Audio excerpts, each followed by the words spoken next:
దేవా, మరి మేము ఏ విషయంలో చక్కపరుచుకోలేనటువంటి వారిగా ఉన్నామో, ఏ విషయంలో నీ మాట వినలేనటువంటి వారిగా ఉన్నామో, ఏ విషయంలో దేవా మరి ఆ మోసకరమైనటువంటి వాటిని ఆధారము చేసుకొని మా విశ్వాస యాత్ర జీవితమును దేవా ముందుకు సాగిపోతున్నాము, వాటిని సరిచేసుకోవటానికి దేవా, వాటి విషయమై ఒప్పుకోవటానికి, వాటి విషయమై నీ సన్నిధిలో ప్రార్థించటానికి దేవా మీ శిలువ రక్తంతో కడగండి, పవిత్రపరచండి. దేవా, నేను ప్రభువానుటకు యోగ్యుడను కాను. దేవా, మరి ఈ స్థలంలో నేను నిలబడటానికి కూడా అర్హత లేనటువంటి వాడిని. అయితే నువ్వు వాగ్దానం ఇచ్చావు ప్రభా, వాగ్దానం ఇచ్చినటువంటి దేవుడు నమ్మదగిన దేవుడు. నువ్వు వెళ్ళు ప్రతి స్థలంలో నేను నీకు తోడై ఉంటాను. దేవా, నీ వాగ్దానాన్ని చేతపట్టుకొని ప్రభా దేవా మరి మీ సన్నిధిలో నిలిచి ఉన్నటువంటి వానిగా ఉన్నాను. నాకు కావలసినటువంటి మాటలు ఏమిటో, నీ ప్రియులకు కావలసినటువంటి మాటలు ఏమిటో మీ తెరవబడిన సింహాసనం నుండి మీ స్వరమును వినిపించి మీరు మహిమ పొందవలసినదిగా ప్రార్థన చేస్తున్నట్టు వచ్చిన వారిని వినగలిగిన చెవిని, గ్రహింపగల మనసును అనుగ్రహించండి. కావలసినటువంటి నీ బిడ్డలను మరీ జ్ఞాపకం చేసుకుంటుంది. మీ సన్నిధిని, మీ సహవాసమును కలిగి ఉండే భాగ్యాన్ని వారికి కూడా కలుగు చేసి త్వరపెట్టి మీ ఇంటికి నడిపించి మీరు మహిమ పొందవలసినదిగా ప్రార్థన చేస్తూ మా రక్షకుడు నీ ప్రియకుమారుడైన ప్రభువైన యేసుక్రీస్తు వారి శక్తి కలిగిన ఔన్నత్యమైన నామంలో ప్రార్థించి అడిగి వేడుకుంటున్నాను తండ్రి, ఆమేన్.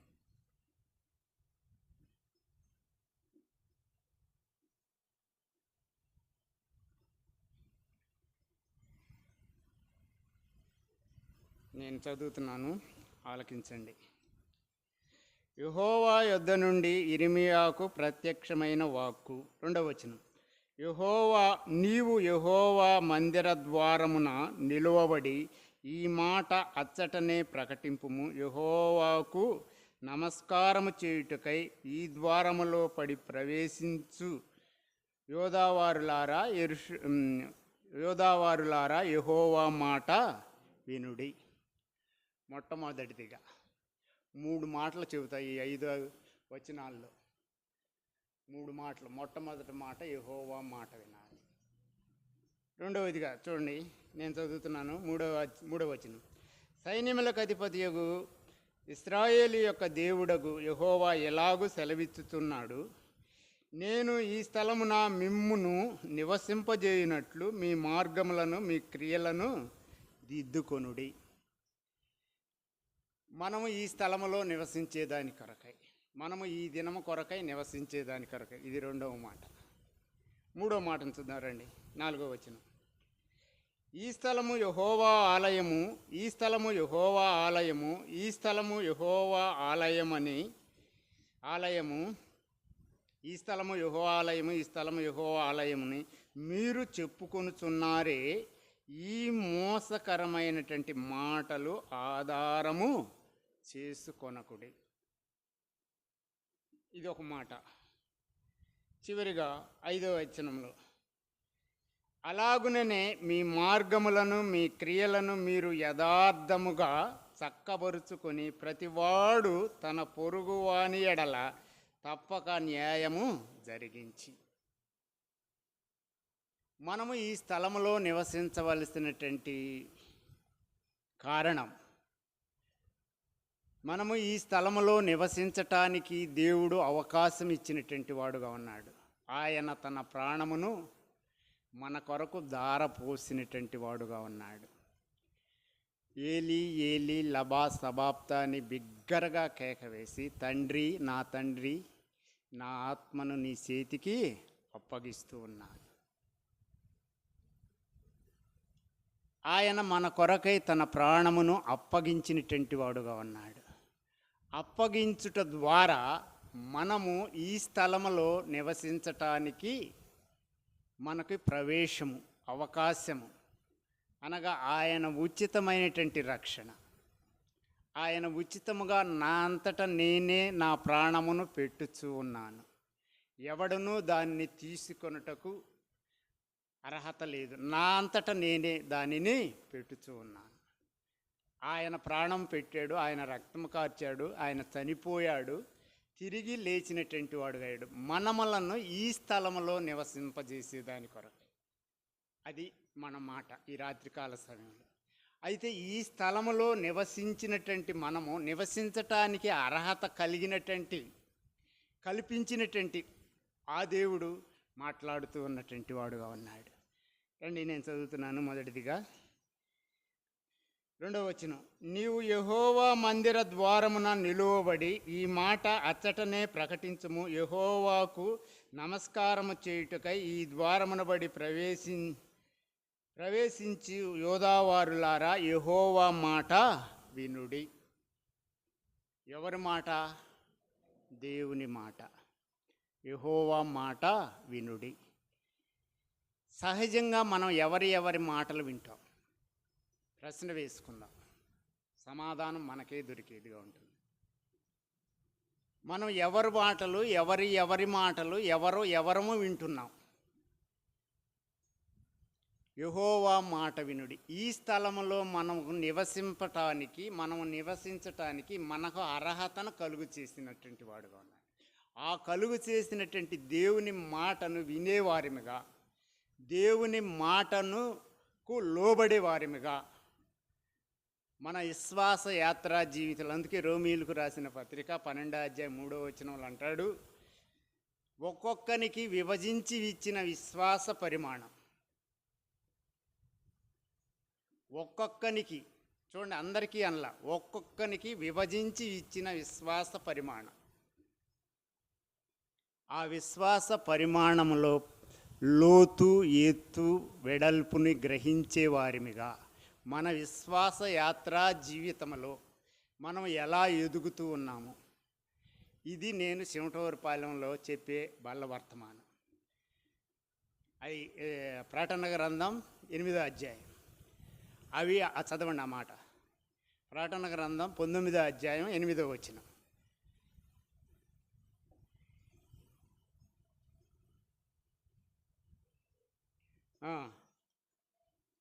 ఆమె ధరించుకొనుటకు ప్రకాశములను నిర్మలమునైన సన్నపు నారబట్టలు ఆమెకు ఇయ్యబడెను. అవి పరిశుద్ధుల నీతి క్రియలు. ఆ నీతి క్రియలు అన్నాడు. క్రియ అనలా, నీతి క్రియలలో విశ్వాసం అనే క్రియను దానిని ఆధారం చేసుకొని అలా రోమీయులకు రాసిన పత్రికలో 12:4 అంటాడు, దేవుడు ఒక్కొక్కనికి విభజించి ఇచ్చిన విశ్వాస పరిమాణం. ఒక్కొక్కనికి, నీకే నాకు నాకే.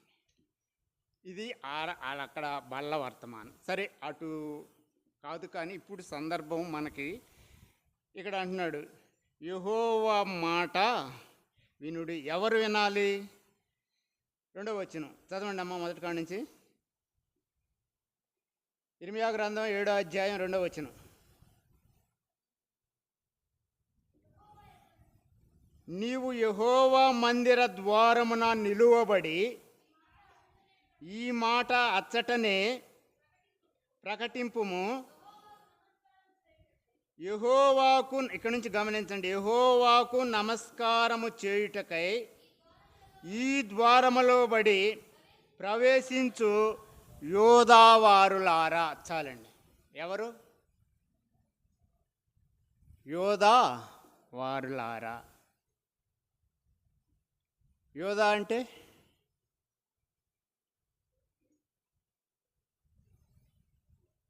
చెప్పండి, ఎవరు చెబుతున్నారు? దేవునిని స్తుతించేవారు.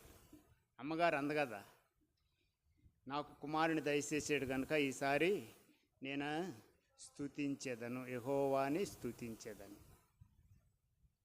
యోధావారులారా అంటే దేవుణ్ణి స్తుతించేవారులా. ఈ ద్వారమున బడి అనగా ఈ ద్వారములో గుండా ఈ మందిరములోనికి ప్రవేశించినటువంటి నీవు, నేను కూడా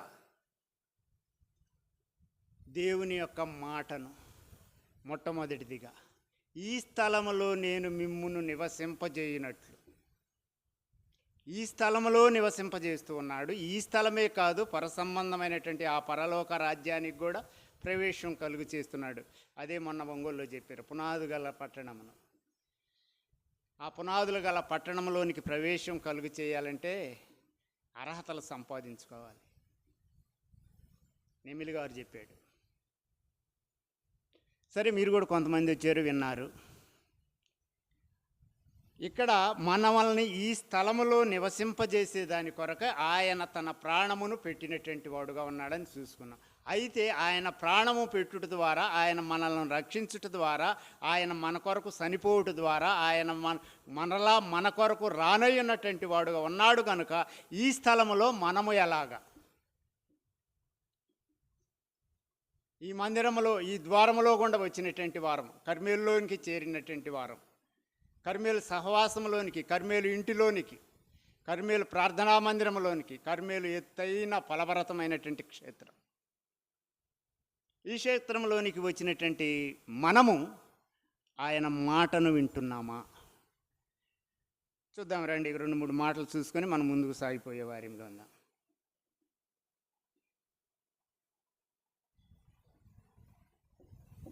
ఇర్మీయా గ్రంథం 10వ అధ్యాయం మొదటి వచనం చదవండి. ఇశ్రాయేలీలు వంశస్థులారా, యెహోవా మిమ్మును గూర్చి సెలవిచ్చిన మాట వినుడి. యెహోవా సెలవిచ్చినదేమనగా, అన్యజనుల ఆచారములను నభ్యసించకుడి. ఆకాశమందు అగపడు సిహనములకు జనములు భయపడును, అయితే మీరు వాటికి భయపడకుడి. చాలండి. ఇక్కడ 2వ వచనములు అంటాడు, యెహోవా సెలవిచ్చినదేమనగా అన్యజనుల ఆచారములు.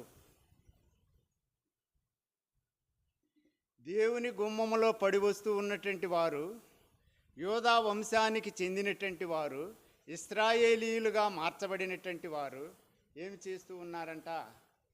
అన్యజనుల ఆచారములు, వాటిని అభ్యసిస్తూ వాటి యందు మన జీవితంలో మనము కొట్టుమిట్టులాడుతూ ఉన్నటువంటి సందర్భాలు.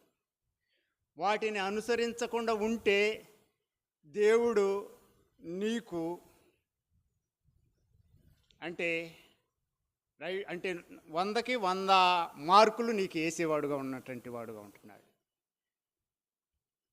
లేకుంటే నీవు అన్యజనుల ఆచారములను వాటిని విడిచిపెట్టకుండా వాటిని కొనసాగిస్తూ వాటిలోనే ఉంటూ వాటిని కలిగి ఉంటూ వాటిని ఆధారము చేసుకుంటూ నువ్వు యెహోవా గుమ్మములో పడి వచ్చి దేవుని మందిరములో నిలిచి ఈ స్థలము యెహోవా ఆలయమనియు, ఈ స్థలము యెహోవా ఆలయమనియు, ఈ స్థలము యెహోవా ఆలయమను, నేను కర్మేలుకు వెళుతున్నాననియు, నేను కర్మేలులో ప్రార్థన చేస్తున్నాననియు, నేను కర్మేలులో వాక్యం బోధిస్తున్నాననియు, నేను కర్మేలులో పరిచర్య చేస్తున్నాను అనియు నీవు అనుకుంటే అది మోసకరమైనటువంటి. ఇంకా నీ జీవితంలో, నా జీవితంలో ఆ అన్యులమైనటువంటి ఆచారములు వాటిని అభ్యసిస్తూ దేవుని మాటను వినక, యెహోవా మాట వినుడి యోధావారులారా. 3వ వచనం చదువమ్మ మరలా. 2వ వచనం. యెహో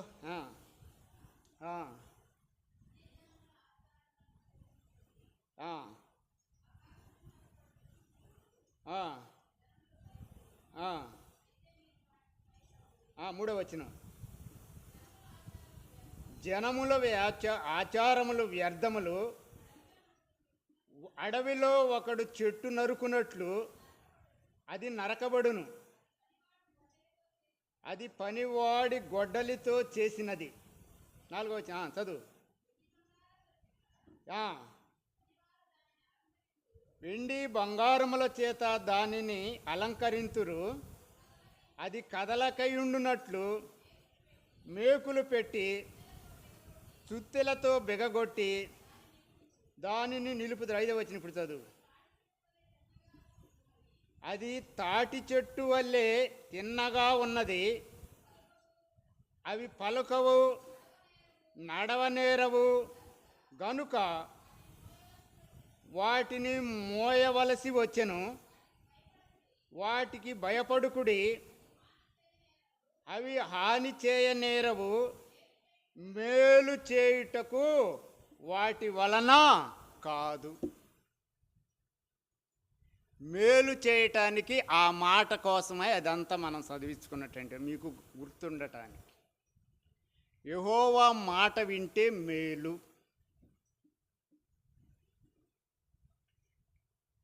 యెహోవా మాట వింటే ఆ మేలు అంటున్నాడు, మేలు చేయుటకు వాటి వలన కాదు. అవి ఏం చేయవంట? నడవలేవు, మాటలాడలేవు. వాటిని ఏం చేస్తారు? గోడకి సుత్తి తీసుకొని బెగ్గొడతారు. అది ఏమైందంట? తాటి చెట్టు వలె పెరిగేదిగా ఉన్నటువంటిదిగా ఉన్నది. తాటి చెట్టు ఏముంది, అంత ఎత్తుండిద్ది. కొంతమంది ఎక్కుతారు, కొంతమంది ఎక్కలేరు. ఎట్ట తల ఎత్తి చూడాలి. అంత ఎత్తులో ఉండి కూడా దానిలో ఏమనలేదు, జీవము లేదు. దానిలో జీవము, చలనం అనేది లేదు.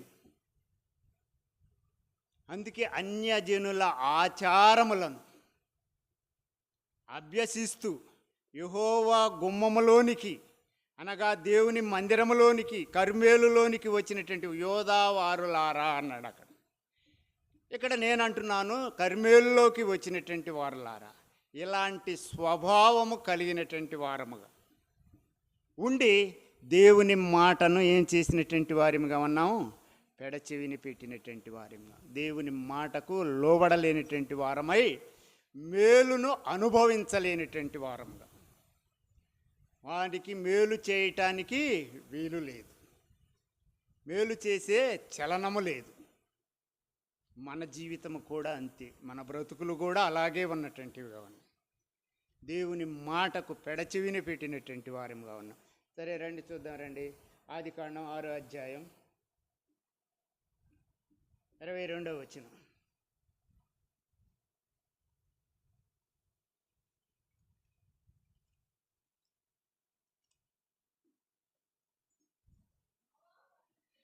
నోవాకు హట్లు చేసెను, దేవుడు అతనికి ఆజ్ఞాపించిన ప్రకారము యావత్తూ చేసినటువంటి వాడుగా ఉన్నాడు.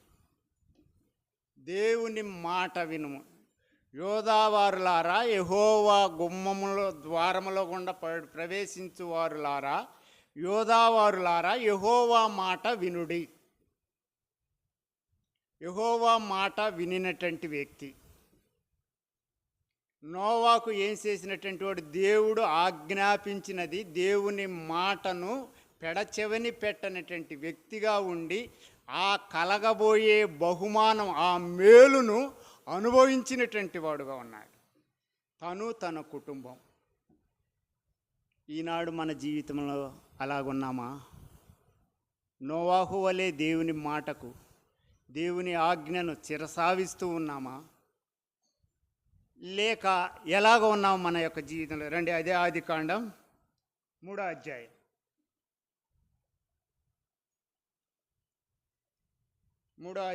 17వ వచనం.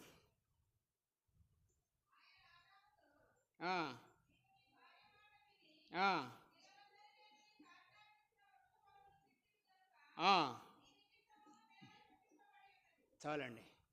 నీ నిమిత్తము ఏమై ఉన్నది? నేల శపించబడి ఉన్నటువంటిదిగా ఉన్నది. ఈ స్థలము యెహోవా ఆలయమనియు, ఈ స్థలము యెహోవా ఆలయమనియు, ఈ స్థలము యెహోవా ఆలయమను చెప్పుచూ ఉన్నారే. ఈ స్థలమును అన్యమైనటువంటి జనుల ఆచారములను నీ మనసులో, నీ హృదయములో ఉంచుకొని దేవుని స్థలమును చెపిస్తూ ఉన్నావేమో. ఎక్కడ ఏ సందర్భాల్లో, ఏ విషయములో ఆ అన్యుల ఆచారమును అనుభవించి ఆ మేలును పొందకుండా దేవుని మాటను పెడచెవిన పెట్టినటువంటి వారముగా ఉండి, దేవుని మాటకు లోబడలేనటువంటి వారముగా ఉండి, ఆదాము నువ్వెక్కడా నీ స్వరము వినినప్పుడు నేనేం చేశాను? దాగుకున్నా. కారణం, దేవుని మాటను పెడచెవిని పెట్టినటువంటి వాడుగా. ఆదాముతో ఉదయము సాయంత్రము వారు ఇరువురు కలిసి ఏం చేస్తూ ఉన్నారు? మాట్లాడుకుంటున్నారు. ఆ ఏదోను తోట చుట్టూ తిరుగుతున్నారు. ఆ ఏదోను తోటలో తిరుగుతూ ఉన్నటువంటి వారుగా ఉన్నారు. వాళ్ళు ఇద్దరు స్నేహితులుగా భావించుకొని ఒకరికొకరు, ఒకరి బాధ ఒకరు వాళ్ళు పంచుకున్నటువంటి వారుగా ఉన్నారు. అలాంటి సందర్భంలో అలాంటి జీవితం జీవిస్తూ ఉన్నటువంటి ఆ వ్యక్తి దేవుని ఆజ్ఞకు, దేవుని మాటను పెడచెవిని పెట్టినటువంటి వాడై ఏం చేసినటువంటి వాడుగా ఉన్నాడు? ఆ నేలను ఏమైంది? నీ నిమిత్తము ఈ నేల శపించబడినటువంటిదిగా. నీ నిమిత్తము సంఘం ఎలాగా ఉన్నదో, నీ నడవడిని బట్టి, నీ మాట తీరును బట్టి, నీ ప్రవర్తనను బట్టి, నా నడవడిని బట్టి, నా ప్రవర్తనను బట్టి, నా మాట తీరును బట్టి సంఘానికి శాపాన్ని తెచ్చిపెడుతున్నామా లేక మేలుని తెచ్చిపెడుతున్నామా? నీకు నీవే, నాకు నేనే. ఇది మొదటిదిగా యెహోవా మాట, యోదావారులారా యెహోవా మాట వినుడి. ఇది మొదటిదిగా. దేవుని యొక్క మాట వినకుండా నోవాకు కుటుంబం దేవుని యొక్క మేలును, దేవుని యొక్క ఆశీర్వాదాన్ని పొందుకున్నటువంటి అది ఆ భాగం మనకు తెలుసు. ఆదాము అయితే దాన్ని పోగొట్టుకున్నటువంటి వాడుగా ఉన్నాడు. దేవునితో ఉన్న సహవాసాన్నే పోగొట్టుకున్నాడు.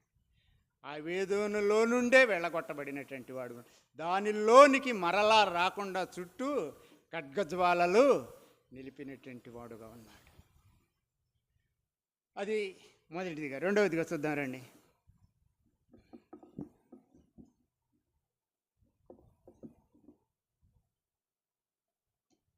ఇర్మీయా గ్రంథం 7వ అధ్యాయం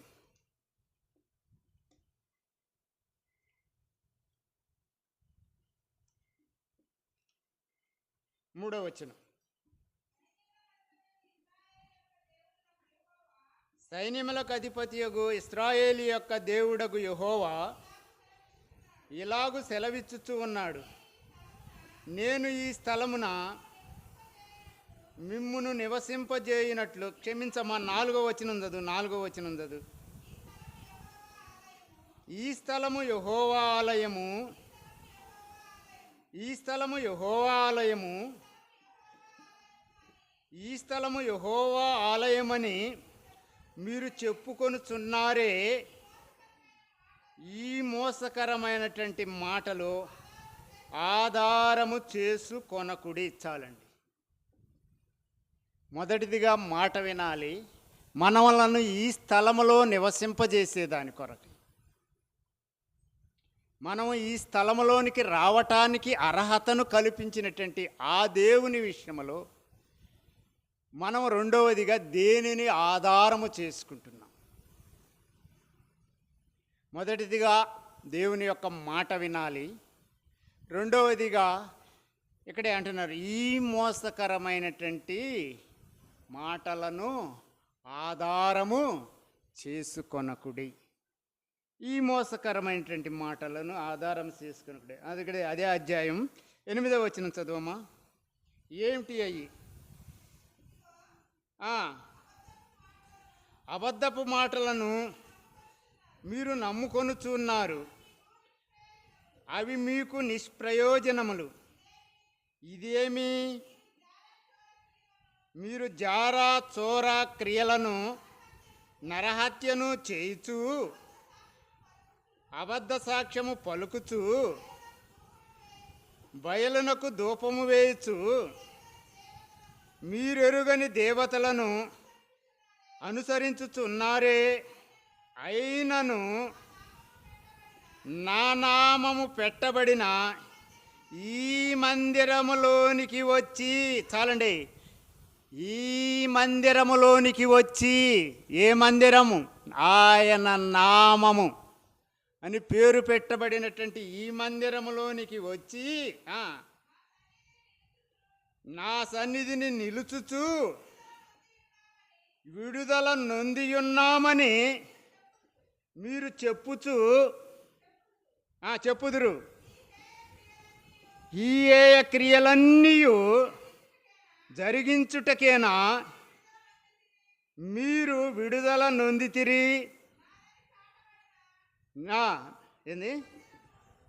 నాదని చాటబడిన ఈ మందిరము నీ దృష్టికి దొంగల గృహ అయినా? ఆలోచించుడి, నేనే ఈ సంగతిని కనుగొనుచు ఉన్నాను. ఇదే యెహోవా వాక్కు. చాలండి. మోసకరమైనటువంటి మాటలు. ఈ స్థలము యెహోవా ఆలయమనియు, ఈ స్థలము యెహోవా ఆలయమనియు, ఈ స్థలము యెహోవా ఆలయమనియు, నేను కర్మేలుకు వెళుతున్నాననియు, నేను కర్మేల్లో పరిచర్య చేస్తున్నాననియు, నేను కర్మేల్లో ఒక భాగస్థునిగా ఉన్నాననియు చెప్పుకొనుసు ఈ మాటలను నీవు ఆధారము చేసుకొని నా మందిరమును ఏం చేస్తూ ఉన్నావు? పాడు చేస్తూ ఉన్నావు. లేమా ఈ కోవలో? లేమా ఇలాంటి అనుభవంలో, ఇలాంటి మనస్తత్వము కలిగి మనము కర్మేల్లోనికి రాలేదా? కర్మేల్లో మన విశ్వాస పరిమాణములో మనము ఎలాగ ఉన్నామో, నీకు నువ్వే, నాకు నేనే, నా మందిరమును ఏం చేస్తూ ఉన్నారు? పాడు చేస్తూ ఉన్నటువంటి వారుగా ఉన్నారు. మొదటిదిగా ఆయన మాటను విననటువంటి వారమై శాపాన్ని తెచ్చిపెట్టుకున్నటువంటి వారముగా ఉన్నాం. రెండవదిగా ఆయన అబద్ధం అన్నటువంటి ఆచారము కలిగినటువంటి దాన్ని ఆచారము చేసుకొని అబద్ధమును, ఈ స్థలము యెహోవా ఆలయమనియు, ఈ స్థలము యెహోవా ఆలయమనియు, ఈ స్థలము యెహోవా ఆలయమని దాన్ని ఆధారము చేసుకొని దేవుని మందిరమును ఏం చేశాము? పాడు చేసినటువంటి వారము. దేవుని మందిరమును పాడు చేసినటువంటి అనుభవం నా జీవితంలో లేదా? పాడు చేయలేదా మన యొక్క జీవితంలో? నేను మందిరానికి వెళుతున్నానులే, నాకేమిలే, నేను కర్మేలుకి వెళ్తున్నానులే, నేను బైబిల్ తీసుకొని పోతున్నానులే, నేను వారం రోజు నియమా కూడికలకు వెళ్తున్నా. ఇలాంటి ఈ మోసకరమైనటువంటి స్థితి కలిగి దేవుని ఇంటిలోకి రావటం లేదా? దేవుని సన్నిధిలో ఉండటం లేదా? దేవుని సన్నిధిని, దేవుని మందిరమును పాడు చేసినటువంటి అనుభవం మనలో లేదా? ప్రార్థన చేసుకుందాం, క్షమాపణ వేడుకుందాం. రండి చూద్దాం ఇంకో మాట. అందుకే ఇంకో మాట అంటాడు, మలాకీ గ్రంథం 3వ అధ్యాయం 11వ వచనం.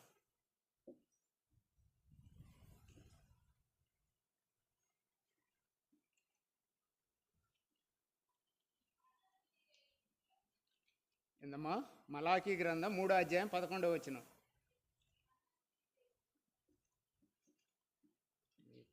మలాకీ 3వ అధ్యాయం 11వ వచనం చదువమ్మా. మీ పంటను తినివేయు పురుగులను నేను గద్దించెదను.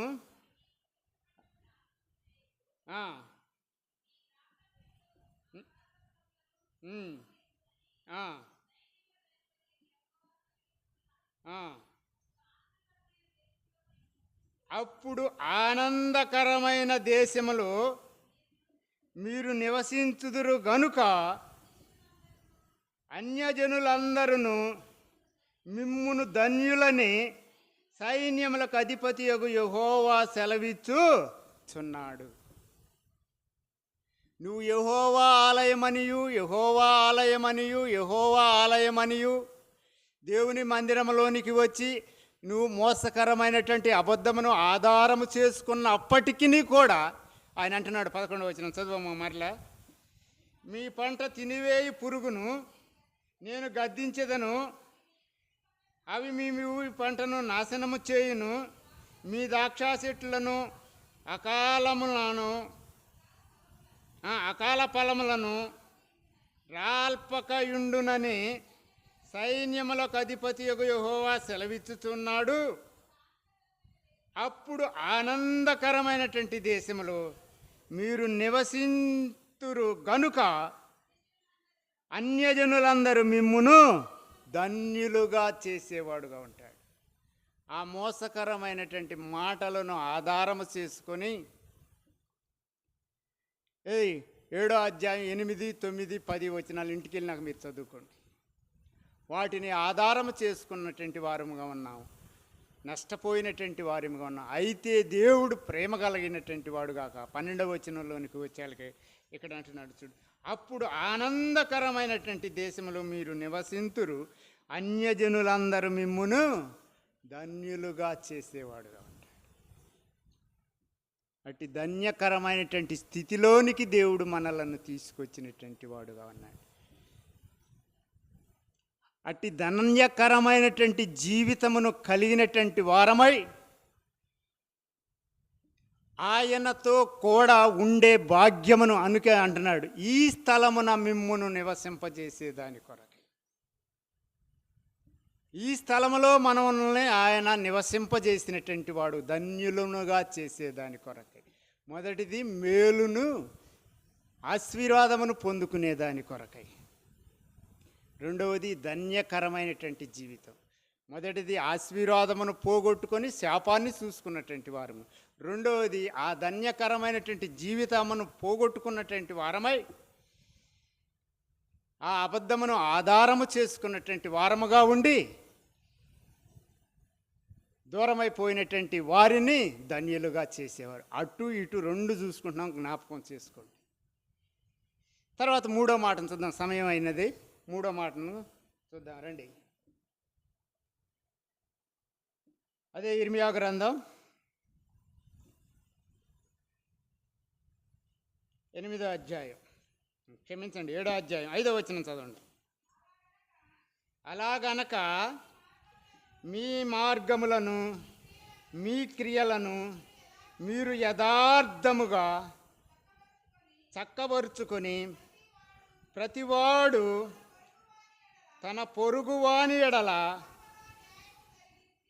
తప్పక న్యాయము జరిగించి, తర్వాత చూసుకుందామండి ఆ భాగము. ఇక్కడ నేను చదువుతున్నా, అలాగున మీ మార్గములను మీ క్రియలను మీరు యథార్థముగా ఏం చేసుకోండి? చక్కబరుచుకోవటం. చక్కబరుచుకోవటం అంటే చెప్పండి సహోదరులు, అసలు చెప్పట్లా, నిద్రపోతున్నారు. చక్కబరుచుకోవటం అంటే సరి చేసుకోవటం, సరిదిద్దుకోవటం. ఒకటి చేసాము, ఒక పని చేసాము, ఆ పని మన కంటికి ఇంపోయినదిగా కనిపించాల, మనకు నచ్చల. కాకపోతే దాన్ని ఏం చేస్తాము? సరి చేసుకున్నటువంటి వారి. అందుకే ఇక్కడ అంటున్నాడు 5వ వచనంలో, అలాగనక మీ మార్గములను మీ క్రియలను మీరు యథార్థముగా చక్కబరుచుకొనుడి.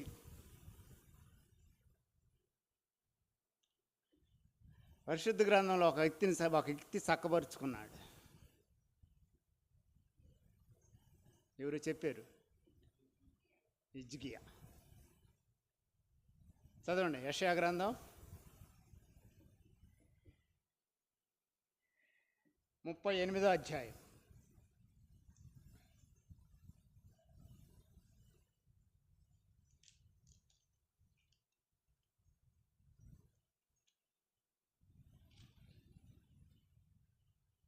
మొదటి వచనం, ఆ దినములలో హిజ్కియాకు మరణకరమైన రోగము కలుగగా ప్రవక్తయు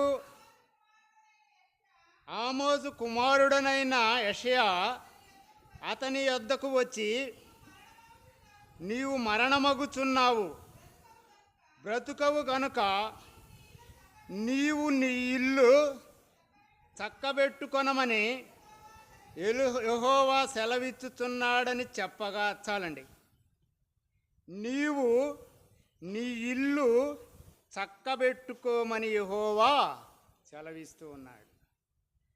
అక్కడ 2 పదాలు ఉన్నాయి చూడండి. నీవు అన్నాడు, రెండవదిగా ఇల్లు. రెఫరెన్స్ బైబిల్ ఎవరి దగ్గర ఉంటే చదవండి. రెఫరెన్స్ బైబిల్ 30 యెషయా గ్రంథం 38వ అధ్యాయం. నీ కుటుంబీకులతో ఉందా ఎవరి దగ్గరన్నా రెఫరెన్స్ బైబిల్? లేదా? ఆ రెఫరెన్స్ బైబిల్ ఏముందంటే నీవును నీ కుటుంబీకులతో కలిసి, నీ కుటుంబీకులు అని తర్వాత అన్నాడు, నీ కుమారులు నీ కుమార్తెలు నీకు కలిగినవారు.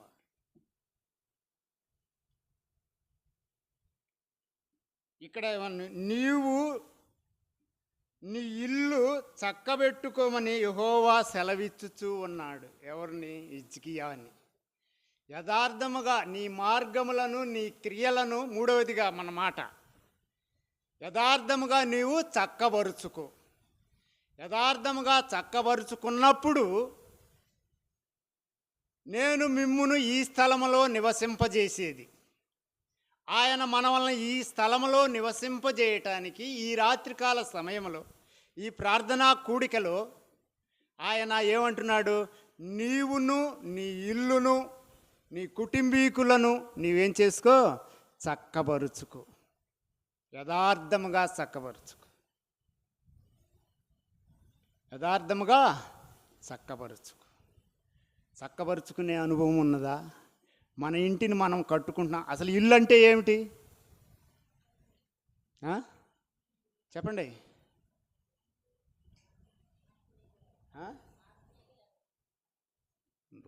ఇంకా చెప్పండి.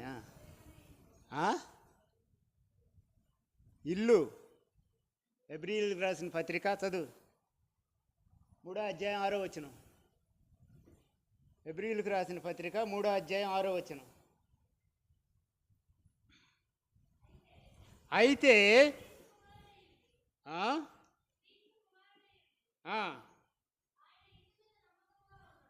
ఆయన ఇంటి మీద నమ్మకముగా ఉన్నాడు. ధైర్యమును నిరీక్షణ వలన ఉత్సాహమును తుదముట్టుకు స్థిరముగా చేపట్టిన ఎడల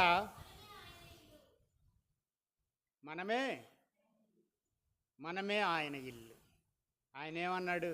నీవును నీ ఇల్లును చక్కబెట్టుకో. నువ్వు మరణమైపోతున్నావు. సరే, మనమే ఆయన ఇల్లు. కొరింథీయులకు రాసిన పత్రికలు అంటారు, మీ దేహములతో దేవునిని మహిమపరచుడి. మీరు మీ దేహమును దేవునికి ఆలయమై ఉన్నారని మీరు ఎరుగరా? మన దేహమును, మన ఆలయమును, మన హృదయం అనే ఇంటిని, మూడవదిగా ఈ స్థలములో మిమ్మును నివసింపజేయుటకు, నిన్ను నివసింపజేయుటకు, నన్ను నివసింపజేయుటకు, ఈ స్థలంలో మన వలన నివసింపజేసే దాని కొరకై మన ఇల్లును చక్కబరుచుకుంటాను, సరిచేసుకోవటానికి. అందుకే అన్నాడు, మీ మార్గములను మీ క్రియలను యథార్థముగా చక్కబరుచుకున్నాడు. హిజ్కియా, నువ్వు మరణమైపోతూ ఉన్నావు, నీ ఇల్లును చక్కబెట్టుకో. నీవు నీ ఇంటిని చక్కబెట్టుకో. మన హృదయం అనే ఇల్లు ఏ ఏ సందర్భాల్లో, ఏ ఏ స్థితిల్లో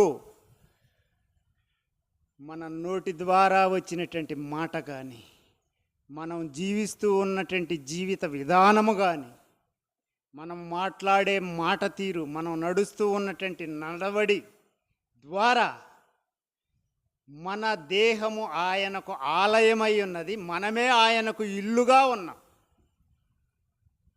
ఆయనకు ఇల్లుగా ఉన్నటువంటి మనము ఆయన ఇంటిలో, ఆయన స్థలములో మనల్ని నివసింపజేసే దాని కొరకై మనల్ని ఆయన తన ప్రాణమును పెట్టినటువంటి వాడుగా ఉన్నాడు. అయితే మన హృదయం అనే ఇల్లు ఎలాగున్నది?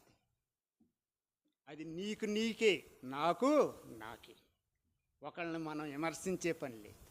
నీ హృదయం అనే ఇంటిలో ఏమున్నదో, ఆ హృదయంలో ఏమున్నదో, నీ ఆలోచనలో ఏమున్నదో, నీ తలంపుల్లో ఏమున్నదో, నీ కోరికల్లో ఏమున్నదో దానిని చక్కబరుచుకో. నీ దేహము దేవునికి ఆలయమై ఉన్నది. అందుకే ఒక మాట ఉంది రండి, తిమోతిలకు రాసిన మొదటి పత్రిక 3వ అధ్యాయం 15వ వచనం. తిమోతిలకు రాసిన మొదటి పత్రిక 3వ అధ్యాయం 15వ వచనం.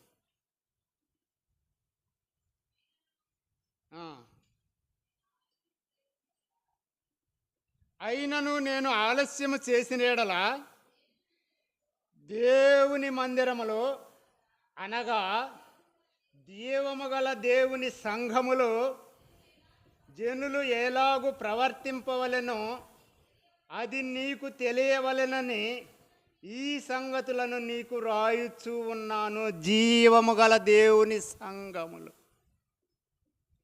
జీవము గల దేవుని ఆలయములో జనులు ఎలాగ ఉండవలెనో నేను ఆలస్యము చేస్తూ ఉన్నా. నేను వచ్చేలోపు నేను మిమ్మును నివసింపజేసినటువంటి ఈ స్థలములో కర్మేలులో నీవు నేను కూడా చక్కబరుచుకునేదానిని. హిజ్కియా చక్కబరుచుకున్నాడు, మరలా ఆయుష్ పొందినటువంటి వాడుగా ఉన్న మనకు తెలుసు. ఈ రాత్రికాల సమయంలో ప్రియమైన సహోదరి సహోదరుడు, చక్కబరుచుకుందామా? చక్కబరుచుకోవటానికి అనుమతిని ఇద్దామా? అందుకే ఒక మాట ఉన్నది, రండి చదవండి.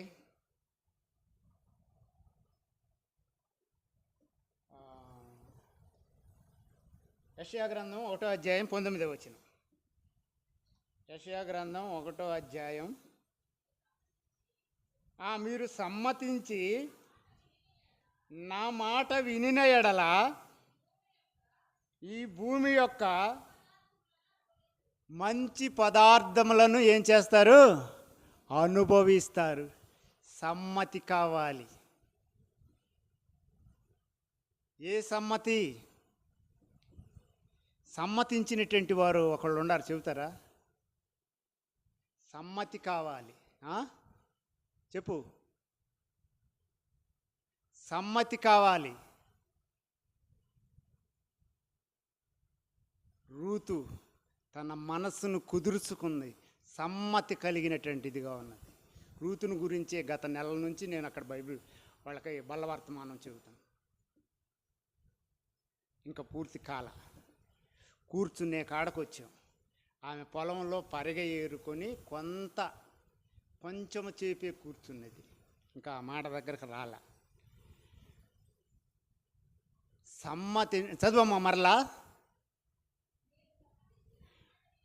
మీరు చూడండి, ఇక్కడ మిమ్మును ఈ స్థలములో నివసింపజేయునట్లుగా, ఏది? ఇర్మియా గ్రంథం 2వ అధ్యాయంలో. ఇక్కడ ఏమంటున్నది? మీరు సమ్మతించి నా మాట ఇనిన యెడల మీరు భూమి యందు మంచి పదార్థములను అనుభవించెదరు. చూడండి, ఆ మేలును, ఆ ఆశీర్వాదమును అనుభవించులాగున దేవుడు మాట్లాడుతూ ఉన్నాడు. మీ మార్గములను, మీ క్రియలను దిద్దుకొనుడి, యథార్థముగా దిద్దుకోండి అని. దిద్దుకోండి అనలా, అక్కడ ఇంకో పదం కలిపాడు, యథార్థముగా. యథార్థముగా ఏం చేయండి? దిద్దుకొనుడి. సరే, సమ్మతించి చదువమ్మా. సమ్మతించి ఆయన మాట వినిన యెడల భూమి యందు మంచి పదార్థములను అనుభవించురు. సరే, సమ్మతించి ఎక్కడికి రావాలి? సమ్మతించి ఎక్కడికి రావాలి? ఆయన ఒక మాట అంటున్నాడు. ఇర్మియా గ్రంథం 4వ అధ్యాయం 1వ వచనం, మొదటి 2 వచనాలు చదువు. ఇర్మియా గ్రంథం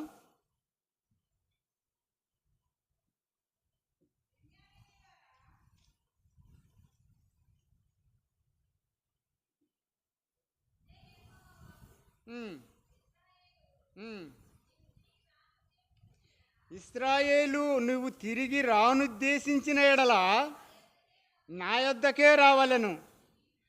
నీవు ఇటు అటు తిరుగుట మాని నీ ఏయ క్రియలను నా సన్నిధి నుండి తొలగించి సత్యమును బట్టి, న్యాయమును బట్టి, నీతిని బట్టి యెహోవా జీవము తోడని ప్రమాణము చేసిన యెడల జనములు ఆయన యందు తనకు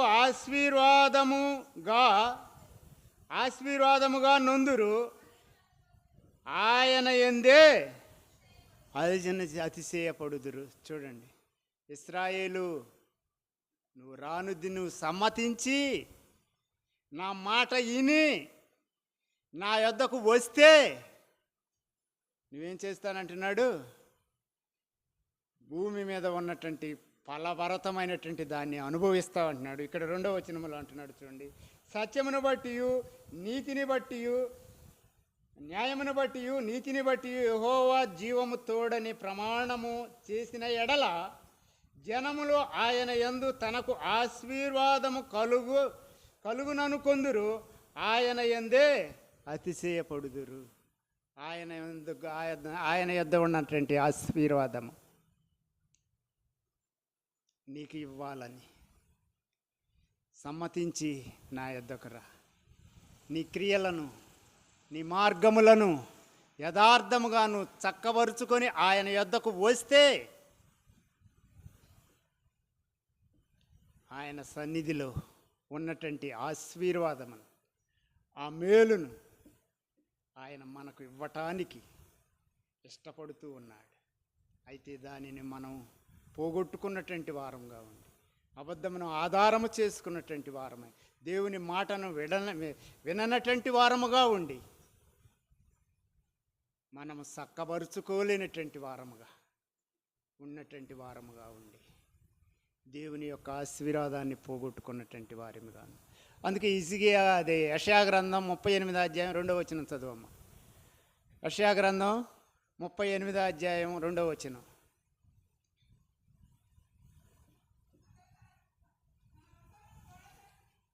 తన ముఖమును గోడ తట్టు తిప్పుకొని యెహోవా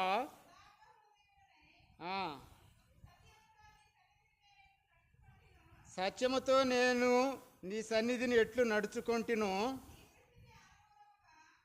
నీ దృష్టికి అనుకూలముగా సమస్తమును నేనెట్లు జరిగించితినో కృపతో జ్ఞాపకము చేసుకొనమని హిజ్కియా కన్నీళ్లు విడుచుచు యెహోవాను ప్రార్థింపక. చాలండి, ఈ రాత్రికాల సమయంలో దేవుని సన్నిధిలో ప్రార్థన చేయటానికి వచ్చినటువంటి మనము ఈ స్థలములో దేవుడు మనల్ని నివసింపజేసినటువంటి వాడుగా ఉన్నాడు. మనం ఏ విషయంలో దారి తొలగిపోయాము, ఆదాము వలే పోయాము, నోవాహు వలే దేవుని మాట విన్నాము, అది నీకు నీవే, నాకు నేనే. రెండవదిగా ఆయన మోసకరమైనటువంటి మాటలు ఆధారము చేసుకున్నటువంటి వారమై 7, 8, 10, 11 వచనాల ప్రకారముగా అవి మేలు చేయటానికి వాటికి వీలు లేదు. ఆ మేలును పోగొట్టుకున్నటువంటి వారు ఆ మేలును మరలా సమకూర్చుకునే దాని కొరకై కన్నీరు కారుద్దాం. ఆ శపించబడినటువంటి దాన్ని ఫలభరితమైనటువంటి జీవితముగా మార్చుకునే దాని కొరకై కన్నీరు కారుద్దాం. హిజ్కియా వలె కన్నీరు కార్చి మరలా పొందుకునే వారిగా దేవుడు మనలను ఈ స్థలములోనికి మనలను నివసింపజేసినటువంటి వాడుగా ఉన్నాడు. ప్రార్థన చేసుకుందాం. వాక్యానుసారముగా వాక్యపు వెలుగులో ప్రార్థన చేసుకున్న వారు ఖచ్చితంగా 8:30 అయింది. 9:30, 12 గంటల లోపు మనం ముగించుకునే వారి చేయండి, ప్రార్థన చేయండి. వాక్యానుసారముగా వాక్యపు వెలుగులో